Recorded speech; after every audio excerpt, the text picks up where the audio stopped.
Good morning everyone. So yesterday we studied about the electric field intensity due to a shell.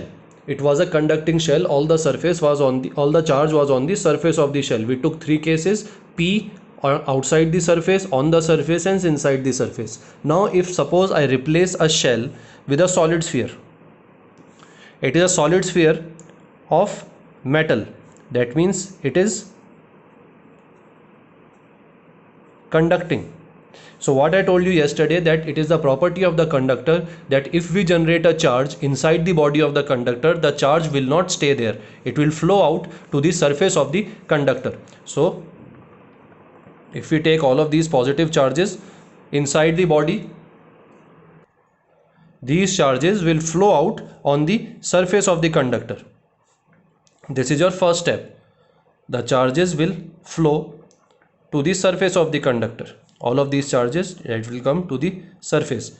Next step, what will happen will be, all these charges are positive charges, so they will repel each other. They will keep repelling each other till all the charges are equally distributed on the surface, and the net electric force between them becomes equal to 0.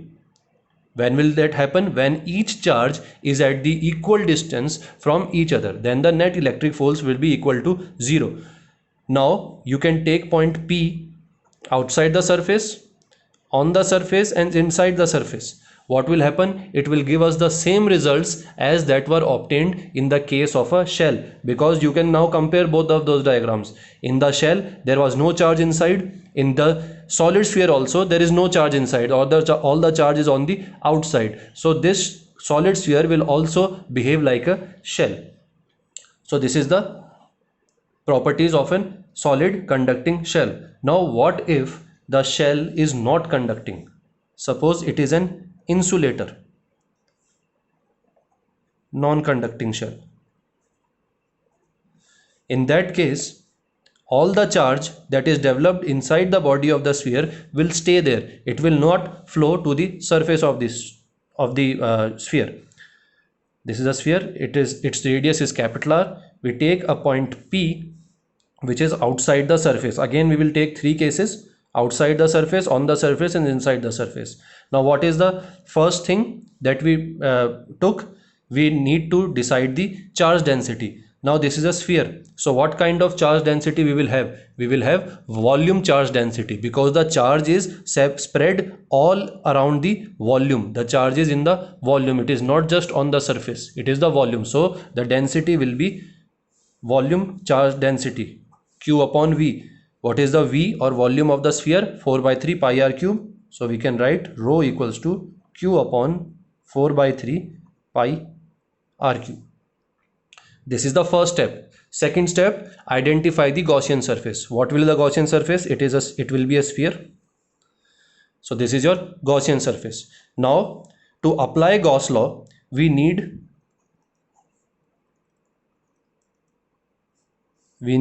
ds, which is a surface. Where is the surface here? We make a surface, a small element surface, ds, and we assume that we find the flux through this surface and then integrate it to all the surfaces. So the direction of electric field on this surface will be in this direction, outward. The direction of area of this surface will also be in this direction. That means the theta between them is equal to 0. So we will get E integral of ds equals to q by epsilon naught. What is the integral of ds? How, if you cover this entire Gaussian surface with such ds area elements, what will we get? We will get a sphere. So our Gaussian surface is a sphere. What is the integral of area of sphere? It is the surface area of sphere. So integral of ds will be equal to 4 pi r square, small r, because the radius of Gaussian surface is small r, equal to q by epsilon naught. Now rearranging these and putting the value of q from this equation, we will get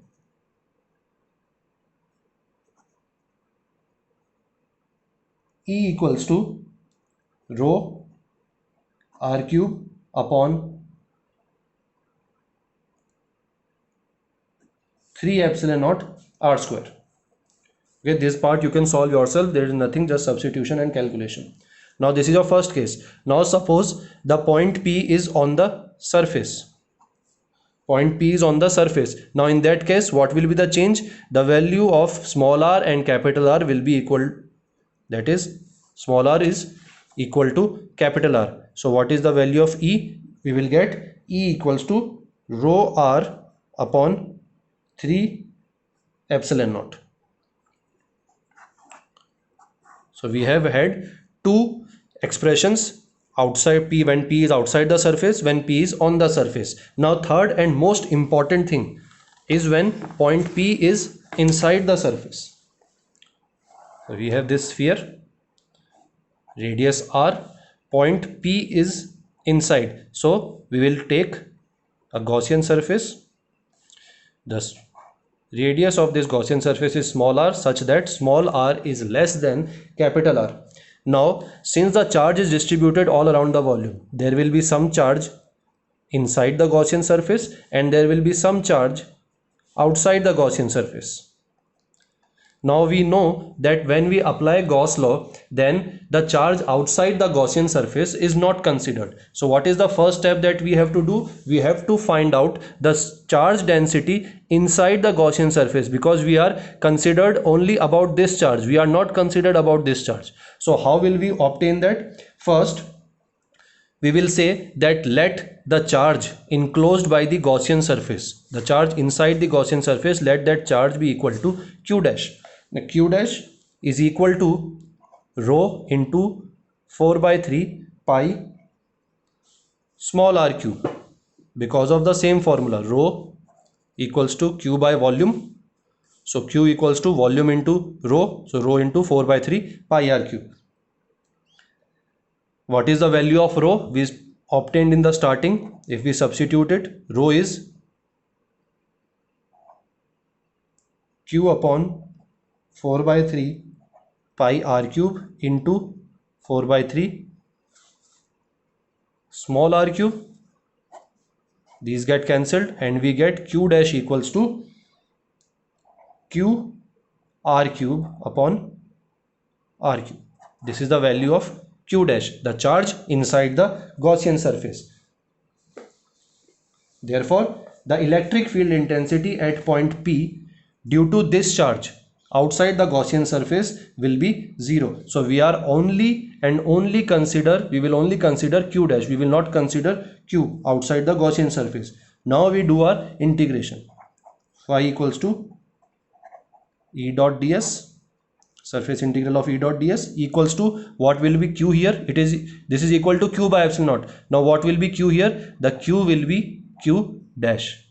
That is the only charge we are concerned about. Q dash upon epsilon naught. Putting the value of Q dash, Q r cube upon r cube epsilon naught. Doing the integration just like in the first part.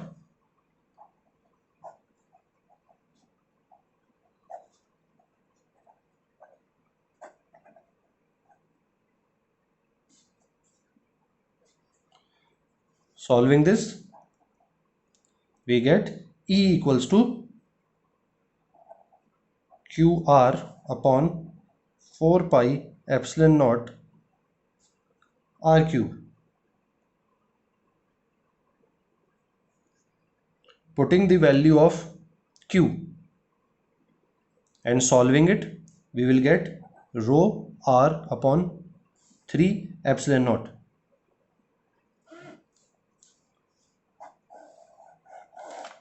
This is your electric field when the point P is inside an insulated sphere.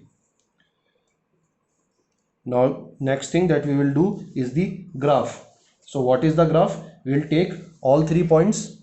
Now in this case the graph is very important. Mostly in the question in the board they will ask about the graph of this case. Now remember, this graph is divided into 3 parts: when point P is outside the surface, when point P is on the surface, and when point P is inside the surface. So when point P was outside the surface, E out, let me write it, E out for outside the surface. In this case, this E was proportional to 1 upon r square. On the surface, E was maximum, and inside the surface, E was proportional to r. Okay, so we have these condition. Another condition that I can add is when suppose point P is on the center of the surface, we take point P to the center of the sphere, then at that point E is equal to 0, because if you make a Gaussian surface at the center, then all the charge is outside that surface, so we'll get the E equals to 0. So keeping these points in mind, if we draw the graph will look like this. R E, first the graph will go up like this. This part is E in, directly proportional to R. So we know that when two quantities are directly proportional, it is a straight line. So this is E in. This is your maximum point. At this point, E is E surface. Point P is on the surface, and outside the surface, E is inversely proportional to R square. So the graph will come like this. E out. I can write it like this also. On the surface, for this part, R is less than R. For this part, R is greater than R. This is given in your book also. This is a very important graph, so make sure you understand it. If you have any problem, you can ask me on WhatsApp, or you can leave a comment on the YouTube video. Thank you.